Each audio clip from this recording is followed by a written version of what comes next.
আমাদের সচিবালয়ের 7 নম্বর বিল্ডিংয়ে একটা 50 মিনিটের মধ্যে আগুন ধরে 6 তলায় এবং আমাদের ফায়ার ব্রিগেডকে একটা 52 মিনিটে খবর দেওয়া হয় এবং তারা একটা 54 মিনিট থেকে তাদের কাজ শুরু করে এবং সকাল 8টায় আমাদের 8:05 আমাদের আগুন সম্পূর্ণ নিয়ন্ত্রণে আসে এবং এই ঘটনায় আমাদের ফায়ার ফাইটার একজন শাহাদাত বরণ করেছেন।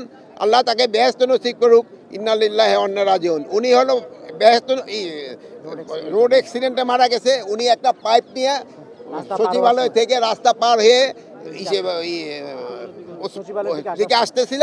এই সময় একটা ট্রাক তাকে ধাক্কা দিয়ে তারে আহত করেন এবং পরে তারে হসপিটালে নেওয়ার পরে উনি শাহাদাত বরণ করেন, ইন্তেকাল করেন। আর এর সাথেও আরও 2-3 জন সামান্য আহত হয়েছে, তারা সবাই সুস্থ আছে। আমরা এখন ভিতরে কি হচ্ছে তা আমরা ভিতরে দেখব এবং পুরা সার্চ করার পরে কোনো কিছু পাওয়া যায় কি না আমরা আপনাদের জানাতে পারব। আর এটার ব্যাপারে আমরা একটা তদন্ত কমিটি গঠন করে দিচ্ছি। ক্যাবিনেট সেক্রেটারি অলরেডি ইনস্ট্রাকশন দেওয়া হয়েছে, হোম সেক্রেটারি অলরেডি ইনস্ট্রাকশন দেওয়া হয়েছে একটা তদন্ত কমিটি, হাই পাওয়ার একটা তদন্ত কমিটি করে দেওয়ার জন্য। এটা ইনভেস্টিগেশনের আগে আমি তো বলতে পারবো না, ইনভেস্টিগেশনের পরে আপনাদের আমরা জানাবো। এখন তদন্ত কমিটি কত সদস্য এটা 5 জন হতে পারে, 7 জন হতে পারে, 9 জন হতে পারে, 11 জন হতে পারে। এই মুহূর্তে তো আমরা পরে আপনাদের জানাই দিতে পারবো।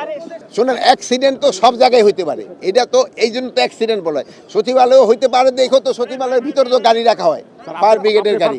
না 3 থেকে 4 টাকা না, আগুনটা 6 তলায় লাগছে, 11টা 7, 8 উপরের দিকে গেছে, কিন্তু নিচে আর আসতে পারে না। প্রাথমিকভাবে আমরা বলতে পারবো না, একটা ইনভেস্টিগেশনের পরে আমরা বলতে পারবো। আচ্ছা, ভালো থাকেন। Thank you sir.